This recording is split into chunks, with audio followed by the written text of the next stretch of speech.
Today's goal is 200 likes. The story opened amidst a scene of utter devastation, a sight tragically common in certain tales. The city lay engulfed in flames, its skyline ravaged by war. In the skies above, armies clashed with alien forces, their weapons scorching the heavens. On the ground, colossal monsters rampaged through the streets, feasting on fleeing civilians as though they were mere prey. Suddenly, a beast of unimaginable proportions emerged. Its massive form blocked out the sun, plunging the battlefield into darkness. Yet for reasons inexplicable, its presence felt strangely familiar, almost comforting. The protagonist stepped forward, drawn to the towering entity, as though peering into a mirror. He sensed that he and this gargantuan creature were somehow one and the same. Without hesitation, the colossal beast turned on the encroaching monsters and unleashed a devastating energy beam from its maw, an attack reminiscent of Godzilla's legendary atomic breath. Witnessing this display, the terrified humans cowering below felt an unexpected surge of hope. They knew that something this powerful was now on their side. From atop the city's ruins, the protagonist understood that, in time, the world would revere him as a deity, a savior who commanded this awe-inspiring creature. Humanity's hope now rested with him. Yet this extraordinary destiny had not arisen overnight. Only a few months earlier, the news had been filled with bizarre events. On June 2, 2224, Ning City Zoo was reportedly attacked by a serpent over 100 meters in length, its species unknown to experts. Around the same time, several citizens captured video of a whale-like colossus drifting through the northern skies, igniting widespread alarm. Internationally wanted criminals had also surfaced in Ning City. All of this breaking news played on a television in a quiet room where the protagonist, Chen Shu, lay unconscious and bleeding atop a table. Curiously, Chen could see himself lying there as though detached from his own body. Puzzled, he turned to face a nearby mirror, only to encounter an even greater shock. He now appeared as a sea iguana. Chen Shu, a sophomore at Ning University who preferred renting off campus to avoid dorm life, had always been fascinated by reptiles and amphibians, drawn to their vibrant coloration. That very day, he had visited his usual pet store, intrigued by a new batch of exotic creatures. Among them was a sea iguana, known for its generally docile disposition. But fate took a sudden turn. The moment the iguana was set free, it shattered its enclosure and sank its teeth into Chen's hand, causing excruciating pain. Acting on instinct, Chen struck the iguana's head with his phone. Startled, the creature released its grip, but not before knocking the phone back into Chen's head with its tail. In that strange, shared moment, both Chen and the iguana lost consciousness. When Chen finally awakened, he found the sea iguana before him. Something fundamental had changed between them. To his astonishment, raising his hand prompted the iguana to mirror his movement perfectly. It was as if he could control the creature's body as easily as his own arm.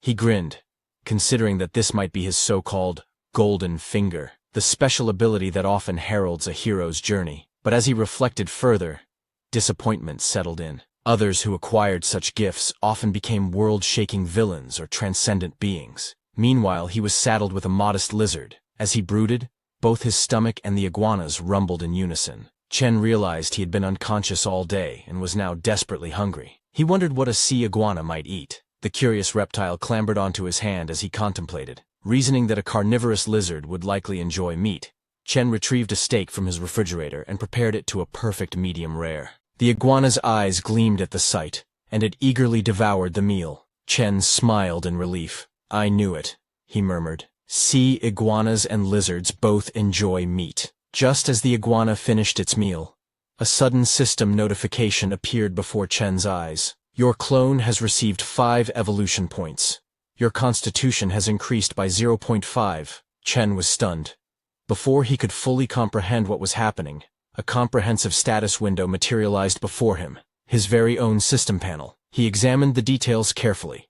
Current status, level 0, constitution, 8.5, spirit, 12, talents, mind control, abilities, external aura, beginner, chi perception, beginner, skills, extremities, boxing, beginner, 48 PTs, stepping cloud jump, beginner, 66 PTs, springing leg, beginner, 39 PTs, clone, sea iguana, evolution points, 5200 for stage 1.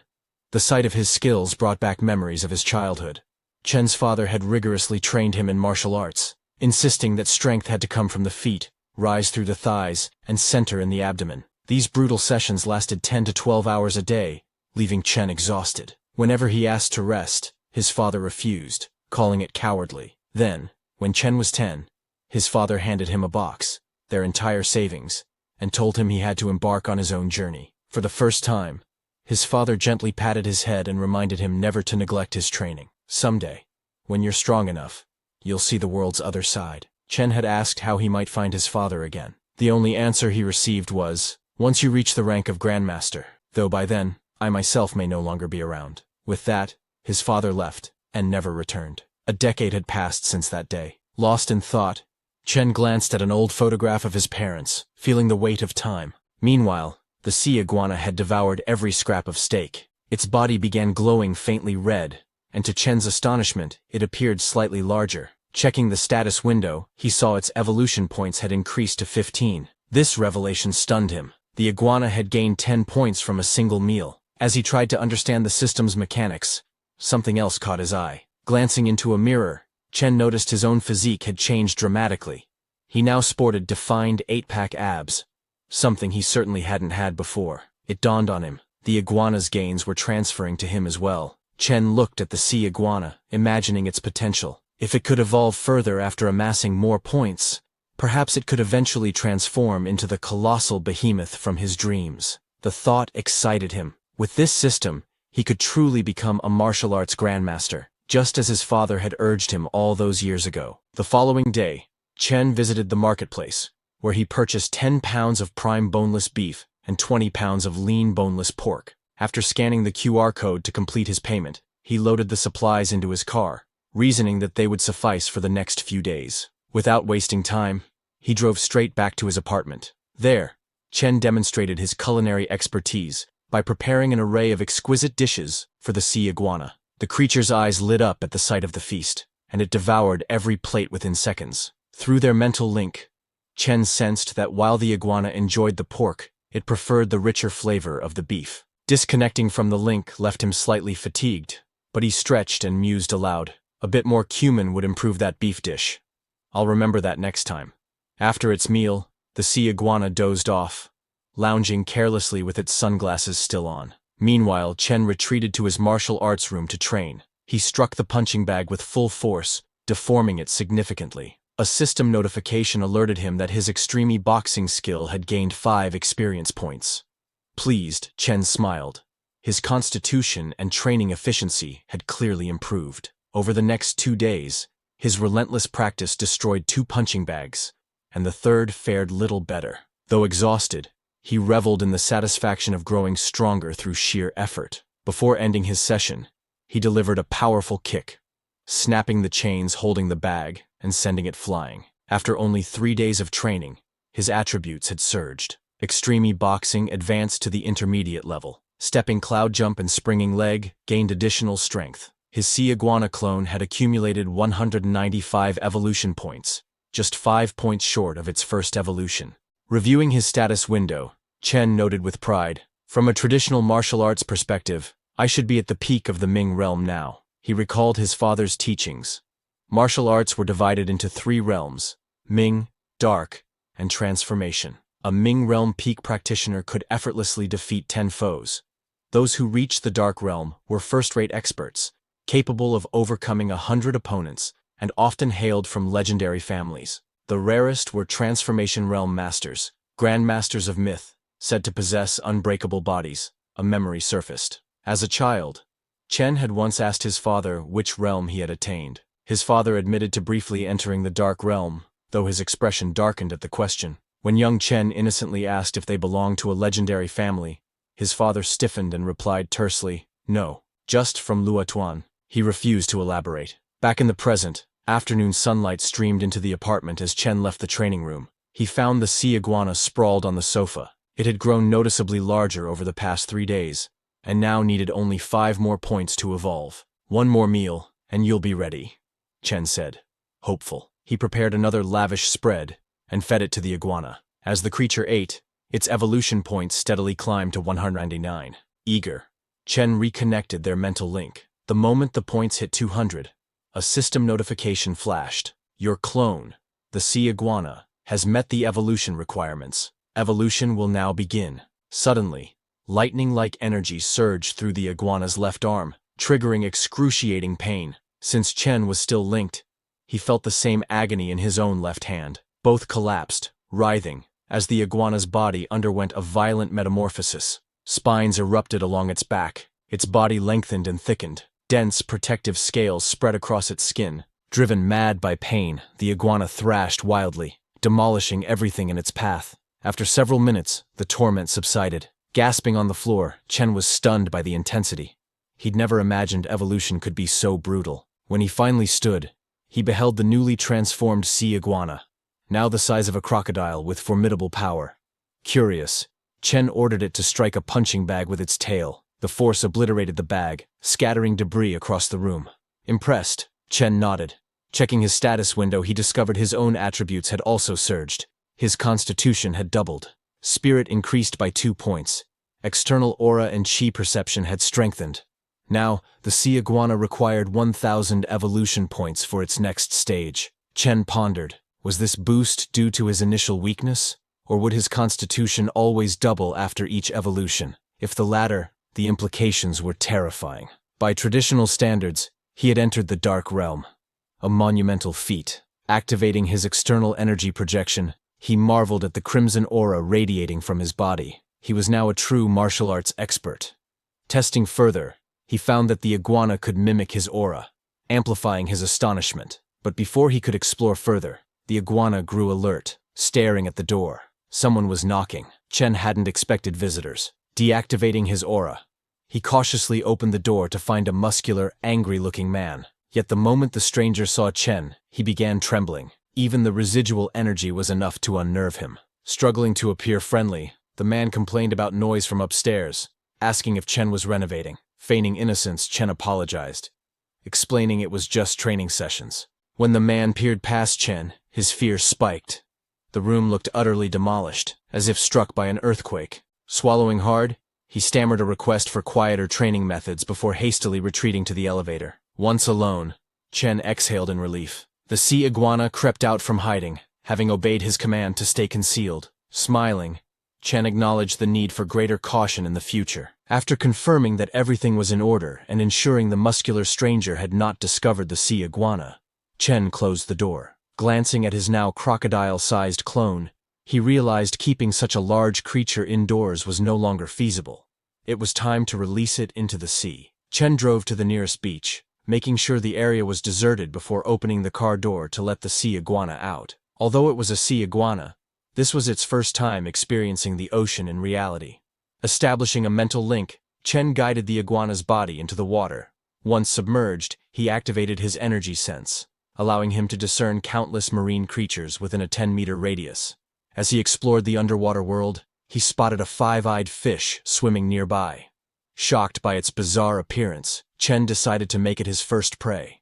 Stealthily closing in, he launched an attack. Startled, the mutant fish darted into a hole on the ocean floor. Without hesitation, Chen followed. When the fish suddenly attempted a surprise counterattack, Chen struck first, sinking the iguana's sharp teeth into its stomach. After killing and devouring it, a system notification informed Chen that his clone had gained 10 evolution points, and his own physique had increased by 1. Chen was pleasantly surprised. Since the iguana's evolution, a normal meal would yield only 1 evolution point, yet this mutated fish had provided 10. It confirmed his suspicions that the world, with its recent unsettling news, was far from peaceful. Continuing his exploration, he encountered a 10-eyed fish, defeated it, and earned more evolution points. After several hours of hunting, Chen received a system message stating his clone had reached the daily cap of 100 evolution points, and could gain no more that day. He was amazed by the underwater scenery witnessed through the iguana's eyes. What appeared cold and dark to humans at night was actually vibrant and full of life to his clone. Though amphibious, the iguana still relied on lungs to breathe and needed to resurface occasionally. During his exploration, Chen discovered a large fissure in the ocean floor, leading to an underwater cave filled with air. Deciding it was a safe resting spot, he let the iguana settle there before disconnecting his mental link. The clone is settled now, he thought. Time for me to head back. On his drive home, Chen's attention was suddenly drawn to a solitary house in the middle of a forest. He was surprised anyone would live there. Just as he was about to pass by, he heard a distant plea for help. Relying on his enhanced hearing, he realized something was amiss. To avoid alerting potential wrongdoers, he continued driving, pretending not to have noticed. This caution proved wise. Inside the house, 2 thugs, one bald, one with blue hair, were watching Chen's car closely. They had kidnapped a girl, whose screams Chen had heard. A third thug, with black hair, struggled to keep the victim quiet. The bald thug kicked the black-haired one, scolding him. "I told you to watch her! Didn't you notice the cloth fell out of her mouth?" The black-haired thug defended himself. "It's pitch dark out here. How could I have noticed when we dragged her in?" Grudgingly, the bald thug acknowledged it wasn't entirely his subordinate's fault. Unbeknownst to them, Chen had overheard the call for help and taken note. While he continued driving, his mind was already strategizing how to handle the dire situation. The black-haired thug shoved a cloth back into the girl's mouth, threatening her to keep quiet, "or else I'll let my companions enjoy themselves tonight." The girl, terrified and helpless, had no idea her savior had already arrived. Chen approached the house on foot, ensuring the thugs wouldn't be alerted by a vehicle. Activating his energy sense, which worked like X-ray vision, he scanned inside, counting the occupants. 2 thugs drinking inside, a girl tied up with ropes, a third thug standing by the main door, snacking and scrolling on his phone. From the scene, Chen deduced this was likely a kidnapping or human trafficking operation. There were 3 men total, 2 armed with knives. He decided he must incapacitate them within a minute. Gathering all his energy, he smashed through the front door. Startled, the thugs drew their knives, but Chen gave them no chance to strike. He immediately kicked the black-haired thug in the stomach, sending him flying into a wall. The bald thug, cursing, leaped to attack Chen from behind. Chen spun around at lightning speed and struck the thug's chest with his elbow. The force shattered the man's ribs, sending him hurtling backward. The third thug, blue-haired, named Ning Fu, caught the bald thug before he hit the ground, telling him to catch his breath. Then, Ning Fu stepped forward, adopting a martial arts stance and announcing his technique, Yue Wang Fist. He demanded Chen reveal his own style. Chen took up the posture of the martial art his father had taught him, declaring, "Lu Tuan 8 extremities, boxing." Their battle commenced. Ning Fu launched the first move of Yue Wang Fist, To Lu Fist, aiming at Chen's face. Chen easily blocked the punch and pulled Ning Fu closer, attempting a face kick. Ning Fu blocked the kick with his leg and countered with Yue Wang Fist's second move. 2 horses joined Tang, landing a solid punch to Chen's face. Chen felt the strike's power and realized Ning Fu was no ordinary thug. As Chen staggered, Ning Fu seemed confident, but Chen managed to keep his footing. Now within range, Ning Fu hesitated momentarily, surprised that Chen was still standing. Seizing the opportunity, Chen unleashed the 8 extremities boxing's Iron Mountain Slam technique with his shoulder. The tremendous impact sent Ning Fu crashing to the ground. Yet, lying there, Ning Fu grinned. Finding the situation intriguing, he stood up, admitting he never expected to meet a true Lue Tuan 8 extremities disciple after coming down from the mountain. He praised the Iron Mountain Slam, saying it deserved its reputation. However, Chen shook his head, calling it a shame that a Yue Wang Fist practitioner had fallen to such a crooked path. Ning Fu sneered, mocking Chen's high-minded attitude. He spat out that Chen was just a student who didn't know better. In the real world, one had to do whatever it took to get ahead. With that, Ning Fu abandoned his martial techniques and attempted a dirty move, jabbing his fingers toward Chen's eyes. Chen reacted instantly, kicking Ning Fu's face and sending him sprawling. With all 3 kidnappers defeated, Chen's adrenaline subsided, and he slumped to the floor. He acknowledged the danger of battles between martial artists. Ning Fu's pressure far exceeded that of any number of muscular men. Looking at his fist, Chen realized his control over his own strength was still lacking, resulting in severe injuries to his opponent. He resolved to improve his precision in the future. With the thugs disabled, the girl, still tied and gagged, tried to get Chen's attention with muffled sounds. Chen freed her from the ropes. Terrified, she hugged him tightly. He comforted her, saying everything was all right now, and she shouldn't be afraid. Grateful but shaken, she thanked him. Once she calmed down, Chen handed her a phone and instructed her to call the police after he left. He told her to say she hadn't gotten a good look at him and didn't know who he was. The young woman, quite beautiful, nodded and agreed not to reveal his identity. 10 minutes later, the police arrived and surrounded the entire place. Officers stormed inside, ordering the criminals to put their hands up. They were shocked to find the 3 kidnappers already down, with only the victim standing there. The scene shifted to the security agency's police headquarters, where Officer Guanqing reported to her deputy chief. She explained that clear footprints were found on the broken door, based on the door being flung 3 meters away and the snapped axle. The force applied was at least 1,000 kigas. Guanqing showed the deputy chief photos from the scene. 2 kidnappers had died instantly, and the third was in a vegetative state due to a severe concussion. According to the victim, Lin Rongaya, her rescuer had worn a mask at night, so she couldn't identify him. The deputy chief was baffled.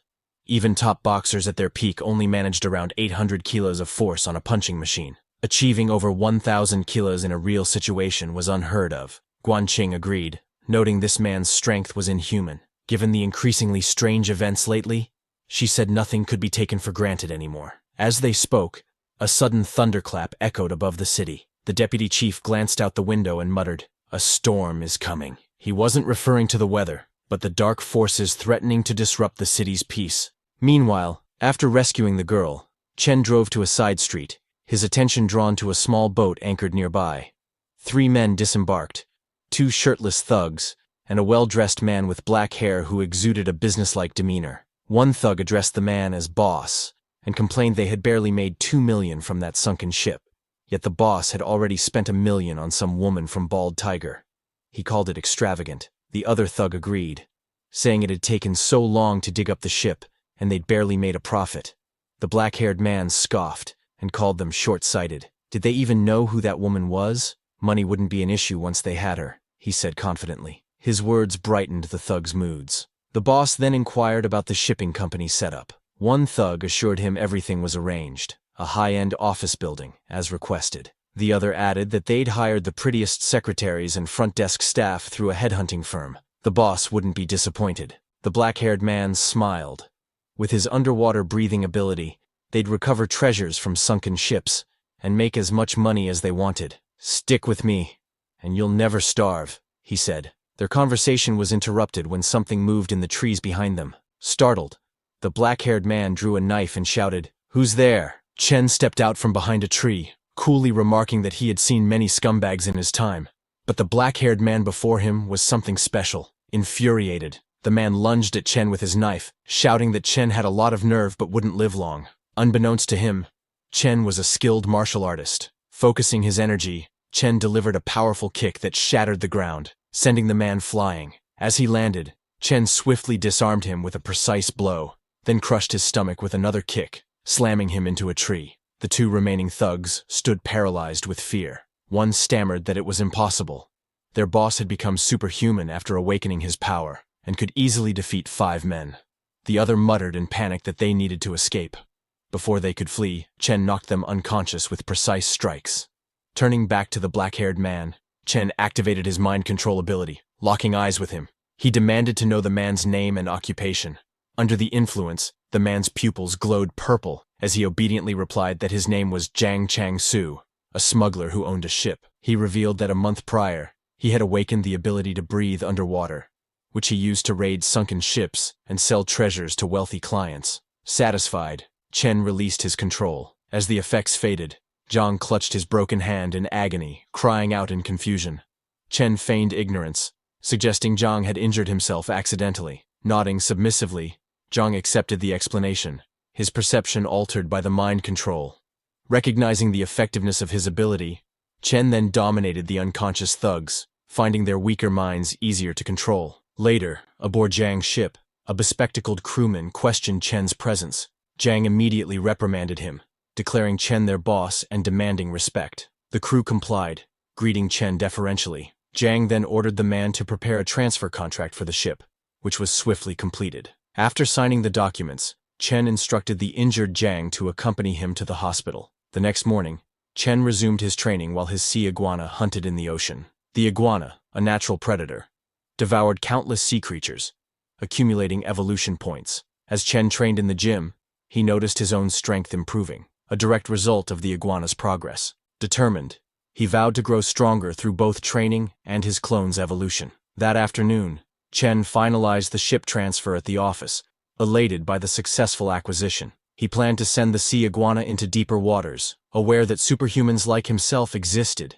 and that unknown dangers lurked in the ocean's depths. The following day, the ship ventured into the deep sea for fishing. Two of Jiang's former thugs, now under Chen's control, managed the nets. One remarked that fish were scarce lately, while the other speculated that large predators like sharks might be driving them away. Beneath the waves, a group of great white sharks circled. Chen's sea iguana, trailing the ship, soon encountered them. The moment the sharks attacked, one clamped its jaws around the iguana, only to be impaled by its spikes. The other sharks fled in terror, as the iguana devoured its prey, earning 10 evolution points. Through their mental link, Chen tasted the shark's surprisingly tender meat. Then, a system notification appeared. His clone had met the evolution requirement. Chen confirmed the evolution, and the iguana surfaced, its body writhing as lightning coursed through it. Simultaneously, Chen collapsed in the gym, sharing its agony. When he recovered, he checked his stats. Level up to 1, Constitution, 130, 13x in average persons. Spirit, 38. Traits, External Aura and Chi Perception, 280 EXP. Skills, 8 extremities. Boxing, Stepping Cloud Jump, Tan Leg Technique, all intermediate, 290 plus EXP. The sea iguana had evolved into a scale-armored spiny lizard, a ferocious beast on the path to becoming a beast lord. It now required 5,000 points for its next evolution and gained water affinity, enhancing its swimming speed to 70 km/h. Though pleased, Chen was slightly disappointed his constitution hadn't doubled as before, attributing it to his higher base stats. The next day, Chen contacted the bespectacled crewman, who reported that without Jiang's underwater breathing ability, treasure hunts were stalled. Chen assured him he could now handle it himself. Reviewing the database, Chen noted that shallow waters had been picked clean, but deep sea sites remained untouched. He and the iguana headed 25 kilometers southeast into the Yellow Sea. Thanks to their connection, Chen could now breathe underwater and sense his surroundings within 20 kilometers. Confident, he finalized preparations for his treasure hunt. Later, Chen treated himself to an expensive meal, nearly 3,000 yuan, on a pedestrian street. Though it drained a sixth of his savings, he remained optimistic. Soon, he would take over Yang's operations and live lavishly. For now, he savored a small taste of the wealth to come. On his way home, Chen noticed a girl lying unconscious on the ground with two men standing over her. The scene didn't sit right with him. As a righteous man, Chen raised his voice and demanded, "What are you doing?" With his growing strength and reignited passion for martial arts, Chen felt confident stepping in, as long as there wasn't a real threat. The thugs turned to him angrily. One barked, "What did you just say?" The other pulled out a knife and sneered, "Kid, get lost now and I'll pretend I didn't see you." Chen didn't want to fight. His intent was simply to scare them away. He released his aura, which manifested as a beast-like form, invisible to the human eye but overwhelming in pressure. The thugs froze in fear, confused by the sensation. One turned to the other and stammered, "Why does it feel like we're being stared down by a predator? Let's get out of here." Before they could flee, the woman they were harassing began to laugh mockingly. "Are you seriously scared? Are you even real men?" she jeered. Chen frowned, wondering if the woman had lost her mind. Her provocation made the thugs reconsider leaving. They exchanged glances, unwilling to let a woman think they were weak. Emboldened, one thug shouted, "There's no reason to fear him. He's just one guy." The other nodded in agreement. "Yeah, let's get him. This guy's too cocky." Chen sighed, frustrated. The situation had already been resolved, but now, thanks to the woman, a fight was unavoidable. Left with no choice, he assumed a martial arts stance. As the thugs charged, Chen delivered precise kicks to their stomachs, sending them flying. He had used only 10% of his strength. Anything more would have left them severely injured. Deciding to show mercy, he let them off with a warning. Terrified, the thugs scrambled to their feet and fled, calling Chen a demon straight out of hell. Once they were gone, the woman stood up, laughing like someone intoxicated. "You're amazing," she said, praising Chen's strength.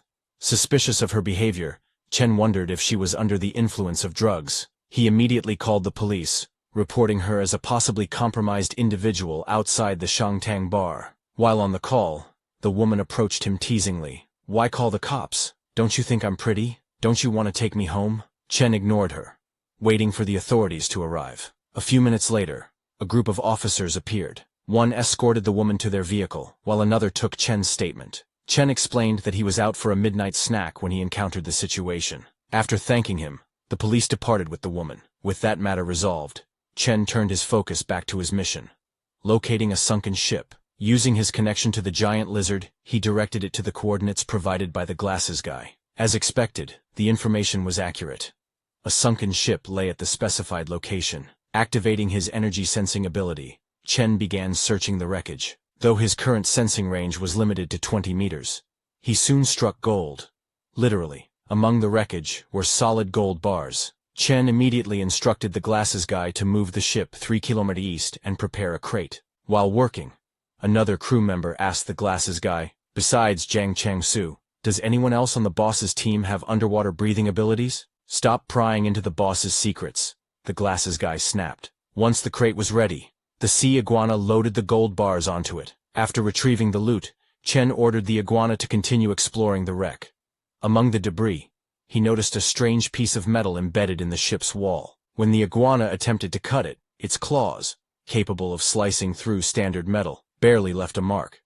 Intrigued, Chen concluded it must be a special alloy and decided to take it back for further study. As the iguana surfaced with the alloy, a massive white snake-like fish ambushed it. The creature was enormous, with sharp teeth trying to tear into the iguana. Enraged, Chen thought, "Who do you think you are? You may be bigger, but you're no match for me." The sea iguana quickly overpowered the white fish, killing it effortlessly and devouring it. Chen smirked, noting that his clone's strength was truly unmatched in its domain. Later that night, Chen visited a deserted beach. Gazing at the rocks, he mused, "These reefs have been eroded by seawater for years, making them incredibly hard. This is the perfect place to test my strength." Clenching his fist, Chen struck a massive rock. The force of the impact reverberated through him, but thanks to his external shield absorbing most of the blow, and his bone density, nearly 20 times that of a normal human, he felt only mild soreness. Smiling, Chen flexed his hand as the slight discomfort vanished almost instantly, thanks to his body's exceptional recovery abilities. "I've come a long way, but there's still much further to go," he thought, determined to keep pushing his limits. Chen continued practicing his boxing on the massive rock. After his recent evolution, his physique had surpassed a strength level of 200. Though he hadn't fully tested his capabilities, he estimated his punches now carried a force of at least 3,000 lb, 1.5 tons. With the enhancement from his outer energy and the precision of his 8 extremities boxing technique, Chen knew he could punch straight through a person with ease. To test his full power, Chen unleashed a punch on the rock with all his strength. The result was as expected. The massive rock shattered into pieces with a single blow. Exhausted from the intense training, Chen collapsed onto the ground, catching his breath. He trained on this empty beach because his punching bag at home wasn't durable enough to withstand his strength. The park was also out of the question. Modern technology made it too easy for someone to record him and post it online, which could lead to unwanted attention and trouble. The secluded beach was his only sanctuary to train freely without prying eyes. As Chen looked at his hands, he noticed that the scrapes from his training had already healed. He marveled at his insane recovery ability. "Just a minute of rest, and I'm already fully healed," he thought in disbelief. While examining his recovery, the sea iguana returned with the chunk of black metal it had recovered. Chen inspected the metal and noticed its irregular shape, gleaming with a metallic luster. At first glance, it didn't seem extraordinary. But when he attempted to lift it, he was stunned. It weighed close to $200. The metal was heavy, tough, and resistant to damage. Even the sea iguana's claws, which could slice through regular metal, had struggled to scratch it. Chen thought this would be perfect for crafting a weapon. However, he knew his current skills weren't sufficient to forge a weapon worthy of the material. Setting the metal aside for now, he decided to deal with the gold bars first. Back on the ship, Chen asked the glasses guy about the loot. The glasses guy assured him that everything had been cleaned up and stored in the captain's cabin. He led Chen to the stash, where all the gold bars were neatly piled. The glasses guy, amazed at the sight, exclaimed, "I've never seen so much gold in my life.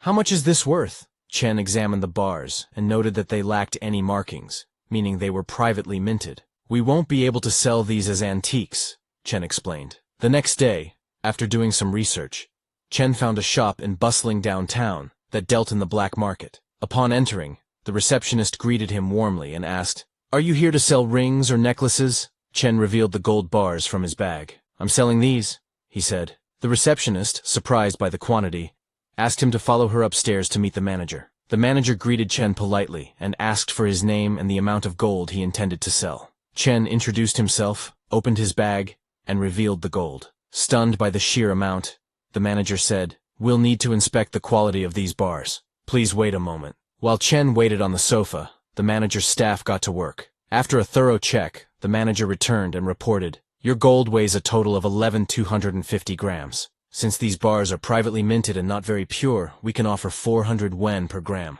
Does that work for you?" Chen knew privately minted gold was harder to sell and agreed to the deal. After completing the necessary paperwork, Chen received a message confirming that 4.5 million yen had been credited to his account. As he left the shop and got into his car, Chen observed the people walking home from work or college, reflecting on his situation. He thought, most people my age are still hustling through college, while I've just made millions from one adventure. It feels surreal, considering I've been poor my entire life. With his newfound wealth, Chen decided his first purchase would be a new car. His current vehicle, with its low chassis, was terrible on bumpy coast roads. He drove straight to a luxury auto showroom, bringing the glasses guy along for advice. Together, they began looking for a suitable car for daily use. While they browsed, a black-haired man entered the showroom with a red-haired woman. Chen immediately recognized her. It was his ex-girlfriend. Back then, he had spent a fortune trying to win her over. But she abandoned him to chase wealth and status, choosing to live lavishly with rich men. The red-haired woman also spotted Chen and mocked him. Turning to her boyfriend, she said, "See that guy over there? That's the loser who used to chase after me." Her boyfriend laughed, sneering at Chen. "What's a broke college kid like you doing in a luxury car showroom?" he taunted. Hearing the black-haired boy's remarks, the glasses guy grew visibly angry and snapped, "Who are you calling broke?" Before things could escalate, Chen stopped him. "Don't waste your time on them," Chen said calmly. Seeing the glasses guy's anger, the black-haired boy smirked. "What, are we not allowed to speak the truth? Aren't you just a broke college student? This isn't a place you can afford." The red-haired girl tugged on her boyfriend's sleeve.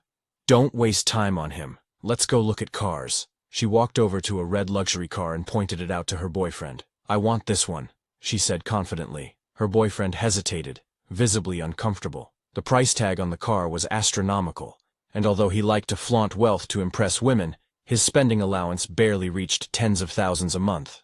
"Let me take a closer look at it for you," he stammered, trying to buy time while inwardly panicking. Meanwhile, Chen was inspecting a white car. "This car has a high chassis and can carry heavy loads," he thought. "It meets all my needs." Turning to the saleswoman, he said, "I'll take this one. I'll pay in full." The saleswoman, surprised by his decisiveness, informed him, "This car costs 2.38 million yuan. Will you be paying by card?" Chen nodded. "Yes, I'll pay in full." Hearing this, the red-haired girl froze in shock. 238 million? She whispered to herself. Her boyfriend quickly reassured her. "He's just pretending. There's no way he has that kind of money in his account." She laughed in agreement. "Back then, he could barely afford instant noodles for weeks just to chase me. Now he's pretending to buy a luxury car? Pathetic." The black-haired boy walked over to Chen, sneering. "There's no need to put on a show, buddy. It'll only be embarrassing when your card gets declined." The glasses guy fired back. "Why don't you mind your own business? If Chen can afford the car, what will you do?" Smirking, the black-haired boy replied, "If he can afford it, I'll call him Dad right here. But if he can't, then he'll have to call me Dad." The glasses guy immediately accepted the deal. "Deal." The red-haired girl laughed mockingly. "He's bluffing. There's no way he can afford it." Minutes later, the saleswoman returned with Chen's card and handed him the car keys. "The car is yours now," she said politely. Chen thanked her and turned toward his ex and her boyfriend. The black-haired boy was stunned, unable to process what had just happened. The red-haired girl was equally shocked. "How did Chen get so rich?" she muttered. Confused, the glasses guy grabbed the black-haired boy by the collar and demanded, "Well, aren't you going to keep your word and call him Dad?" Chen intervened, stopping the glasses guy. "Let it go. Don't waste time on people like this," he said calmly. As they walked out, the glasses guy turned back and smirked. "You're lucky my boss is kind. If it were up to me, you wouldn't leave without calling him Dad." Embarrassed, the black-haired boy remained silent, while the red-haired girl was left speechless. As Chen drove off in his new car, the red-haired girl chased after him, shouting, "Chen, wait, hear me out." But Chen didn't stop. Watching the scene unfold, one saleswoman commented, she thought she found a rich guy, but she missed out on someone with real potential. Another agreed, adding, "That's just how people are. They only regret things after they've lost them." After leaving the showroom, Chen drove to Cloud's Edge restaurant, the city's premier spot for fine dining. Arriving in his luxury car, he was greeted respectfully by the staff. He was escorted to a private room, where a waitress handed him the menu and asked what he would like to order. Chen scanned the menu and selected several dishes, including a 5,088 yuan Boston lobster and a 7,888 yuan king crab. When the food arrived, 2 waitresses personally served him the dishes. The luxurious experience brought a smile to his face. Pricey, but worth it, he mused. After cooking so many meals for my lizard, it's time to enjoy the life of luxury myself. While enjoying his meal, a notification popped up on his phone. It was a message from his college advisor, reminding students that classes would resume in a week and attendance was mandatory. Seeing the message, Chen remembered that he was still a sophomore. Opening his status window, he reviewed his current stats. Constitution, 327. Spirit, 49. Talent, mind control. Traits, external aura and shy perception, experience, points. Increased skills, 8 extremities, boxing, stepping cloud jump and tan leg technique, all powered up. Companion, armored spiked lizard. Evolution. Points, 2160, 5000. Looking at the status screen, Chen realized that once classes began, he would have less time for his adventures. I need to earn more money quickly to help my lizard break through to the Shadow Realm, he thought, determined to make the most of his remaining time. A few days later, in the deep sea, swordfish, known as the fastest swimmers among fish, reached speeds of up to 60 miles per hour, approximately 97 kilometers per hour. However, Chen's sea iguana outpaced them with ease. After racing the swordfish, the sea iguana feasted on a delicious sailfish. Once it was full, Chen decided to resume his treasure hunting. As the sea iguana consumed the sailfish, Chen received a notification from his system.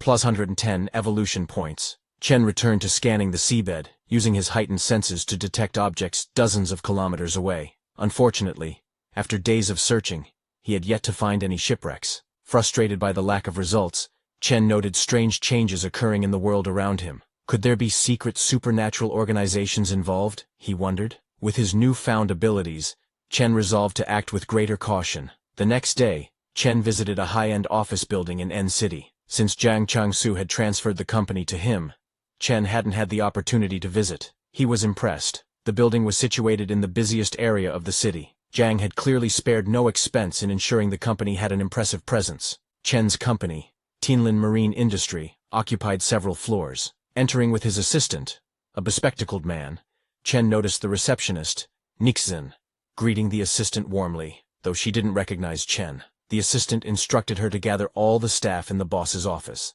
A few minutes later, all the female employees assembled in Chen's office. The assistant introduced Chen, pointing to him and announcing, "This is your new boss, Mr. Chen." The staff, amazed, couldn't hide their surprise. Their new boss was young, handsome, and evidently wealthy. The assistant began introducing the team, and when he introduced Nikazin, the receptionist blushed as she greeted Chen. At that moment, a strikingly beautiful woman approached, carrying a cup of coffee. She was introduced as Su Lan Yu, Chen's personal secretary.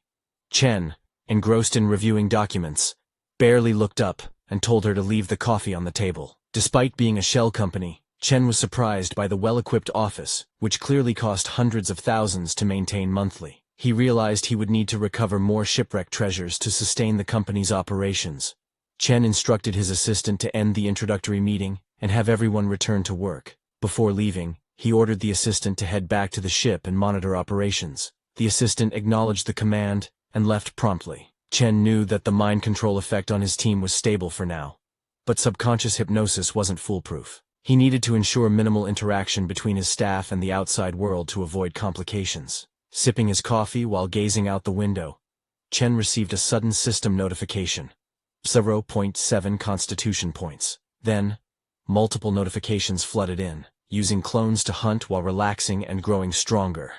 This is amazing, he thought. Chen connected his mind to his sea iguana, which was hunting fish. The iguana, now able to manipulate internal energy, easily hunted large prey. This time, it targeted a massive barracuda. While barracudas are typically around 2 meters long, this one measured 4 to 5 meters, with steel-like teeth and incredible speed. Without Chen's strong external force field, the encounter might have been dangerous.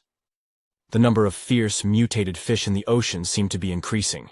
When the sea iguana devoured the barracuda, Chen noticed its flesh was distinctly different, packed with energy. A system notification appeared. Clone devours with effort and gains 190 evolution points. Host gains, 129 constitution points. The moment he received the notification, Chen felt his internal energy activate on its own. His body became noticeably more muscular as the changes took effect. Chen felt that something was off. He realized the mutated fish he had consumed was extraordinary. It had caused his muscles and bones to enhance at a rate 10 times faster than usual. Intrigued by its effects, Chen searched for more of the fish. Unfortunately, in the vast expanse of the ocean, it seemed to be the only one of its kind. Meanwhile, at Tinlin Marine Industries, the receptionist, Nikazin, turned to Sulan Yu and asked, "Do you think the boss has a significant other?" Sulan Yu smiled and replied, "Why are you asking? Planning to make a move on him." Another girl chimed in teasingly, "Nikizin, are you fangirling again?" Hearing this, Nikizin blushed in embarrassment as the team laughed. Someone interrupted their conversation. "Why are you all still here?" It was Chen, preparing to leave for the day. Sulan Yu greeted him with a smile. "We still have a few things to finish up, boss." Chen, with his sharp hearing, had already picked up on their chatter from the elevator, but chose to pretend he hadn't heard anything to avoid awkwardness. Smiling, he said, "Since everyone's working so hard, dinner's on me tonight." The team cheered, their excitement palpable. Chen took them to Cloud's restaurant, a luxurious venue. Nikazin couldn't help but admire Chen's 2 million car as they arrived. All the girls were struck by the opulent restaurant. A waitress approached to take their order, and Chen ordered for the group.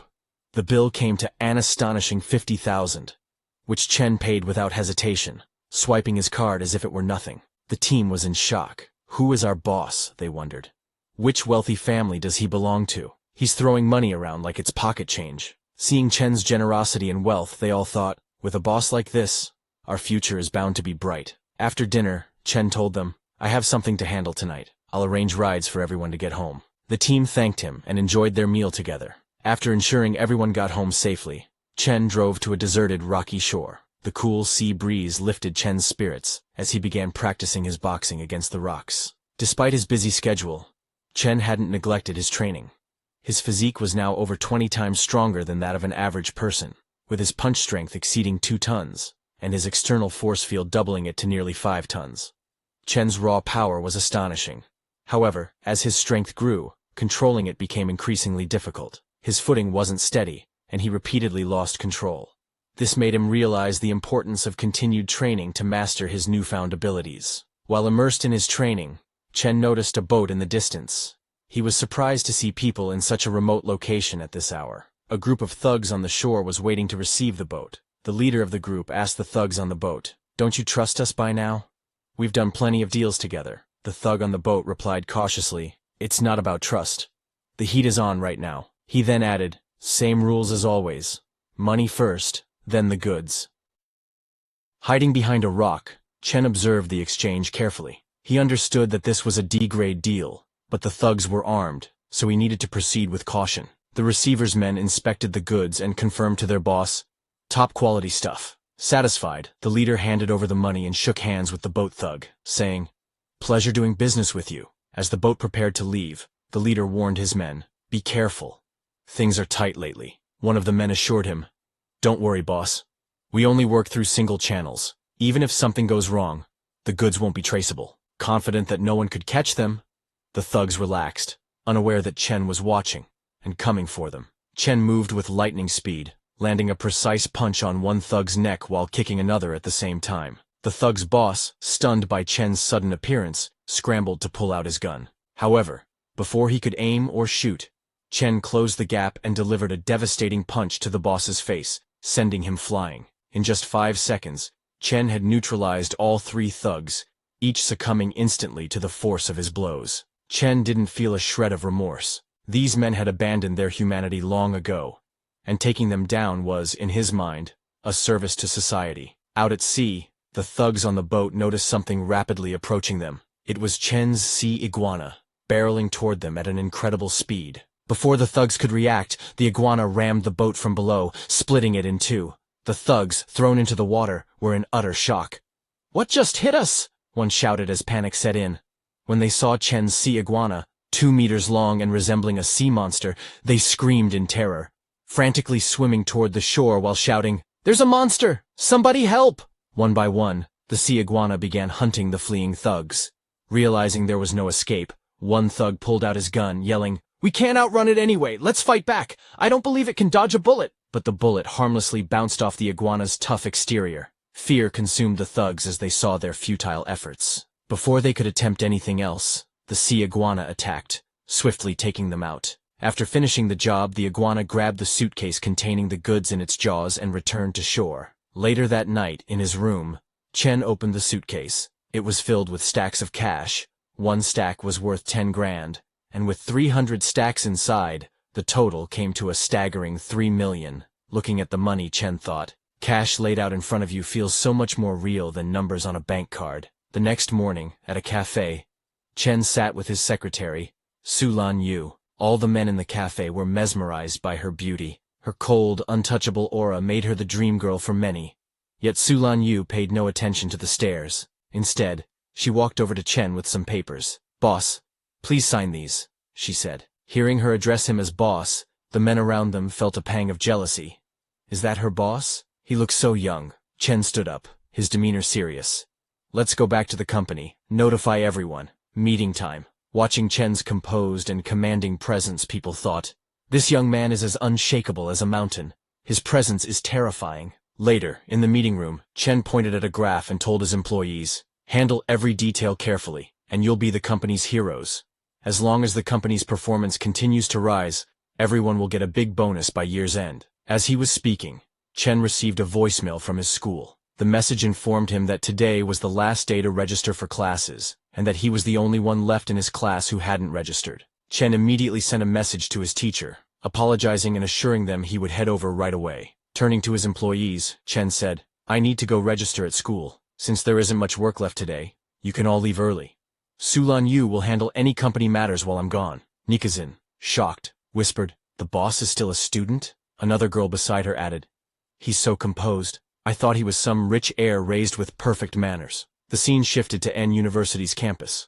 When Chen arrived in his luxury car, heads turned in astonishment. Students gathered, whispering about his arrival. "Is that Chen?" one student said, recognizing the car. Another replied, "Do you know how much that car costs? Over 2 million. The news spread rapidly across the campus, and soon, a video of Chen arriving in his car was posted on the university's forum with the caption, "On the last day of new student registration, a tall, rich, handsome guy shows up in a car worth over 2 million. The comment section quickly filled with reactions. "Is he single? I need to know which department he's in. Forget it, girls. Someone like that is out of our league. I bet he's from some powerful family." Chen, unaware of the commotion he had caused, parked his car and headed straight to the registration office. A student from Chen's class recognized him and commented, "Isn't that Chen Chu? He got so handsome over the summer." Another student replied, "Who cares how handsome he is? He's driving a car worth 2 million. His family must be billionaires." Meanwhile, a blonde-haired girl in revealing clothes was scrolling through the university's campus forum when she saw Chen's photo. She thought, he looks so familiar. Especially those eyes, black and white like stars, radiating sharp brilliance. As she read through the comments, she noticed one that said, "He's not a freshman. He's a sophomore in the finance department. He's starting his junior year now. His name's Chen Chu." Surprised, the girl thought, "Chen is in the finance department? He's in the same year as me." After completing his registration, Chen was heading home, deep in thought. My body and strength are improving so quickly, he realized.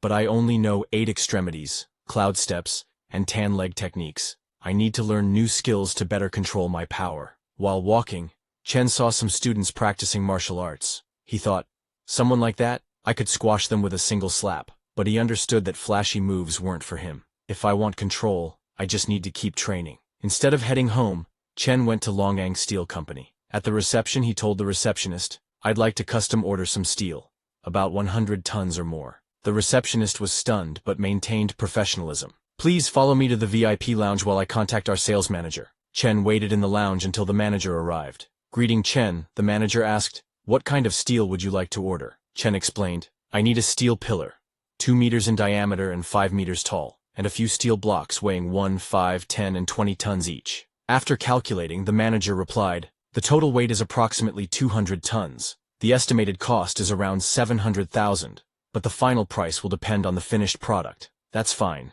Chen said. "Let's sign the contract." The next morning, at Jiang Changsu's makeshift dock, Chen's assistant, the bespectacled man, showed him a large building. "This entire area is your warehouse," the assistant explained. Chen nodded in approval. "You can head back. I'll look around on my own." The assistant left, and Chen wandered through the warehouse. Suddenly, he received a system notification. "Your clone has gained 8 evolution points through diligent eating. You have gained 0.8 constitution points." Reflecting on his progress, Chen thought, "There's Ming Dark Transformation and Beyond Transformation. I haven't even reached the transformation stage yet. There's still a long way to go." Looking at the warehouse, he thought, "Once the steel pillar is set up here, this will be my training ground. But the maximum evolution points per day are capped at 100, so I'll need at least one more day to evolve my sea iguana. Compared to the giant lizard's progress, my body still feels too slow," Chen thought, frustrated. Meanwhile, the police had arrived at the scene where Chen had taken down the thugs the previous night. One officer recognized the receiver thug, Luo Ho, known as Big Boss Luo in the underworld. Luo Ho, who owned a bar and commanded over a dozen lackeys, had his right hand nearly severed by a blunt weapon wielded with immense force. Beside him lay Iron Lao Tzi, whose chest had been crushed, killing him instantly. The police concluded that all 3 men had been killed within a minute by the same individual. Who could have such strength and speed? They wondered. While the police captain was examining the bodies on the shore, he received a wireless message. Another body had been found at sea. Back at Tianlin Marine Industries, Chen was relaxing in a massage chair when his secretary, Su Lan Yu, entered. "Boss," she said, "the company has no work every day. Everyone's just playing around. Shouldn't we hand out some flyers or something?" Chen dismissed the suggestion with a calm smile. "There's no need. Business is like fishing. You just wait for the fish to bite." Su Lan Yu thought, "Even though you're a rich kid, boss, won't we go bankrupt like this? How can we wait for fish to bite if no one knows about us?" Her thoughts were interrupted by Nikazan entering the office. "Boss, someone's here to see you. They said they've got a business deal to discuss." Hearing this, Su Lan Yu was shocked. Did someone really come with money after all? A few minutes later, Nikazan led a man in a white suit into the meeting room. As soon as he entered, the man asked, "Where's Jiang Laoda?" The former boss, Chen, replied, "Jiang Laoda and his people are under me now." Impressed, the man said, "You actually managed to bring Jiang Laoda to your side." Introducing himself, he added, "I'm Wang Tianhua." Chen greeted him with a smile. "Boss Wang, please sit down. Let's talk." Su Lan Yu offered, "I'll make some tea," and Chen nodded for her to proceed. Once seated, Wang said, "I've got a centuries-old sunken ship worth at least tens of millions. Can you make it happen?" With confidence, Chen replied, "Once we retrieve the goods, how do you plan to split them?" Wang said, "Since I'm providing the map, I'll take 70% and you'll get 30%. That's the standard rate, even with international teams." Hearing this, Chen responded calmly, "Then you should find an international team instead." Wang was taken aback but kept his composure. "What's your suggestion then?" Chen replied, "At least a 50-50 split, otherwise forget it." Wang hesitated but knew that with current laws, private salvage was nearly impossible. Chen was his best shot. After a moment he asked, "Are you sure you can pull it off?" Chen confidently said, "Guys like Jiang Laoda? I have plenty under me. If you're unsure, Boss Wang, you can come along and see for yourself." Wang nodded in agreement and extended his hand. 50-50 then. Pleasure working with you." Chen shook his hand firmly. "Pleasure working with you as well." Meanwhile, at the police headquarters, the captain was investigating the bodies found on the coast and in the sea. He was shocked to see exaggerated claw marks on the corpses. Unable to fathom what kind of creature could have claws that large. Could it be some kind of abnormal beast? He wondered. Logging into the confidential internal system, the captain reported the multiple deaths, noting that 4 individuals at sea were suspected to have been killed in a beast attack. He attached a confidential file and soon received a reply from his superiors. Professionals will investigate the case. At Chen's company, the massive iron pillar he had ordered finally arrived. Su Lan Yu stared at the towering structure in awe. "Boss," she asked curiously, "what's this huge iron pillar for?" Chen replied casually, "It's a sea-calming pillar. It'll be buried at the pier to stabilize the waters and hold back the sea dragon kings." Su Lan Yu was amazed by his response. He even knows about this? Boss really is extraordinary. After paying for the pillar, Chen checked his account balance. It was down to 321,800. Money just flies away, he thought. Now I'm left with so little. Later that day, Chen drove to the Bixie Garden complex where Su Lan Yu lived. She stepped out of the car and said, "Boss, sorry to trouble you again. Why don't you come upstairs for some water? Her words carried a subtle hint, but Chen politely declined. I have something else to do soon, he said before driving off. As he left, Su Lanyu flushed with embarrassment. How could I be so bold to say something like that? She grew even more flustered, remembering her underwear was still lying around on the sofa. Chen had declined the invitation because he had accidentally snapped his chopsticks during dinner earlier. I still need more practice controlling my strength. Instead of going home, he headed to the rocky shoreline to train. He practiced punching the rocks, each strike echoing with immense force. However, he knew his power was still far from perfect. I need to achieve mastery to fully control my abilities, he thought, releasing his internal energy.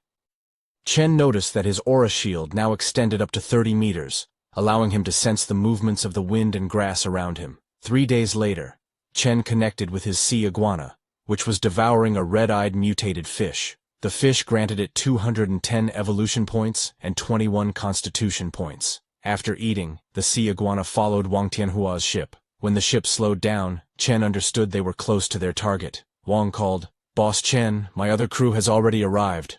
When should we begin?" "Tonight," Wang replied. Chen resumed his training, gaining 15 aura control experience points.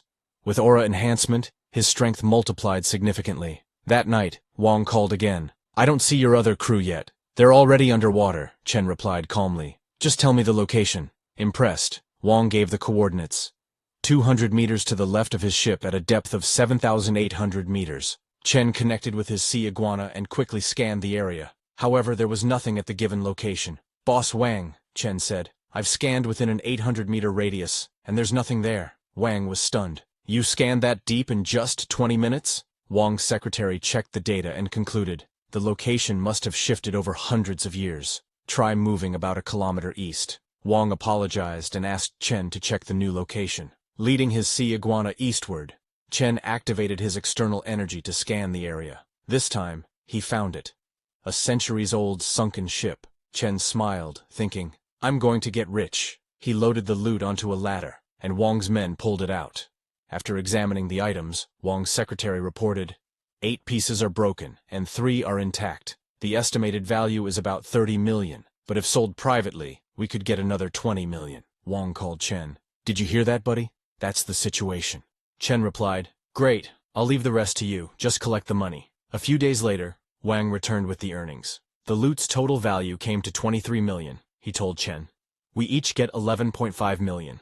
Would you like to count it? Chen waved him off. No need, I trust you. Wang laughed heartily. You're a straightforward guy, Chen. Next time we have a sunken ship, we'll be sure to contact you. As Chen surveyed the substantial amount of money before him, he thought to himself, the financial problem is resolved, but my strength remains inadequate. I need to train until I can withstand sniper bullets and grenades before considering riskier moves.